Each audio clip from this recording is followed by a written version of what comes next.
Gustafson here for Wayzata.com. I'm joined by John Millea of the Star Tribune, Wayzata high school sports reporter. I wanted to say Wayzata high school sports reporter, John, but I'm out there a lot. You probably couldn't get away with that. That's me. You cover all high schools in the area for the Strip, and kind enough to join us today. How are you? I'm fine, Dan. Ready to go for week 5 for your football season. Sure. You've picked Wayzata to win over Hopkins on Friday. Tell us what your thought process is for that pick. Well, they're both undefeated, obviously, and Hopkins, I think, has probably surprised some people by being 4-0 here. But I think this is a really big step up in class for Hopkins against this Wayzata defense. I don't think the Wayzata first-string defense has given up a point this year, because I know Eastview scored on a kickoff return, and Armstrong got a couple touchdowns in the fourth quarter. So I'm assuming that first-team defense is unscored upon. Hopkins really can score the points. They're averaging 38.5, but their defense is giving up an average of 21. So I think, I'm not going to call this a mismatch, but I think Wayzata is clearly the favorite here. I just think that offense is too strong. It's clicking right now, and that defense is way too strong for Hopkins. How's Hopkins scoring 38 points a game right now? Well, their schedule hasn't been a killer schedule. I'm looking at it, and I have not seen them play. I should say that up front. I haven't seen Hopkins here, but I've been looking through their statistics. Rochester, Mayo, and Duluth East, they beat both of them easily.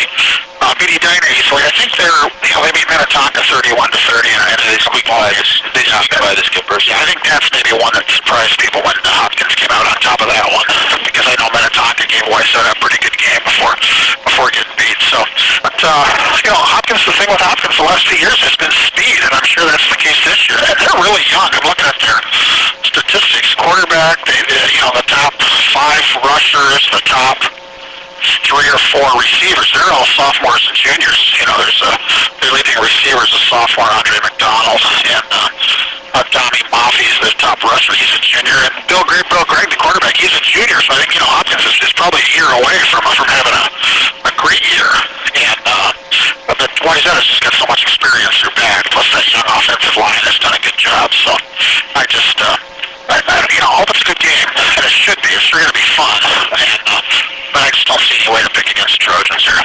How about on defense? What's Hopkins been able to accomplish this year, and who are some of those big names that were? Well, they've given up some points here. They gave up the 30 to Minnetonka. Duluth East scored 28, and everybody scored at least 2 touchdowns against Hopkins. So their defense, I don't think, is going to be on par with Wayzata's. Any big names stand out? Yeah, Gideon Kendrick is a senior. He's their leading tackler. These are all pretty new names to me because I haven't seen them this year. Like I said, their number 2 tackler, another young kid, a sophomore, Trayvon Blair.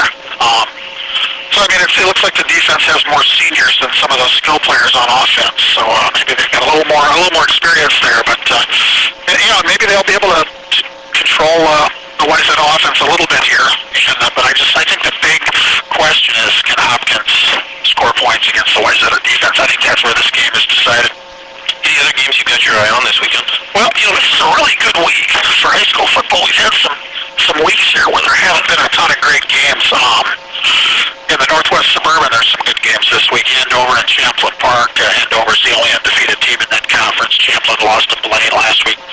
Andover's they're in my top 10. Blaine's in my top 10. They're playing Anoka, and there was one more, Maple Grove Osseo. That's always a good rival up there in that district. And for Wayzata fans, they keep an eye on that Northwest Suburban because the Trojans are in that section with most of those teams. So there's always a lot of good games here. We get here to the midway point in the season where things are kind of getting sorted out here. And but with the top 3 in my Metro top 10, I got Eden Prairie, Cretin, and Wayzata in that order.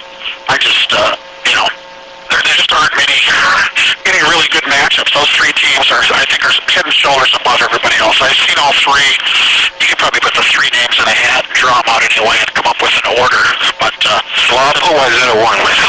Well, you should. They're certainly worthy. I just think until one of them loses, I can't move anybody. They're pretty much entrenched in those 3 in that order. Any comment on the Star Tribune's emergence from bankruptcy today? Well, I don't know. Today's the day. We've got donuts and cake in here somewhere. I heard. celebrate. I don't know how we have any money to spend on donuts and cake and a pot of coffee for the employees since we just day one out of bankruptcy. Sure. But I think everybody's happy that we've gotten past that now. We'll see what the future holds. You know, we've got some new management people in running the show as of today. And we'll see. I think everybody's relieved that that's over with. It could have been a lot uglier than it was.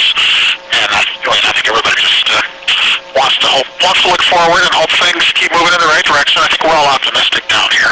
There's a lot fewer of us than there used to be a couple years ago. We're a lot leaner, and I don't know if we're any meaner, but we got a smaller staff now, which ain't too bad. Right. But we're doing the best we can with the bodies we have, and hopefully things will continue to go in the right direction for the Star Tribune.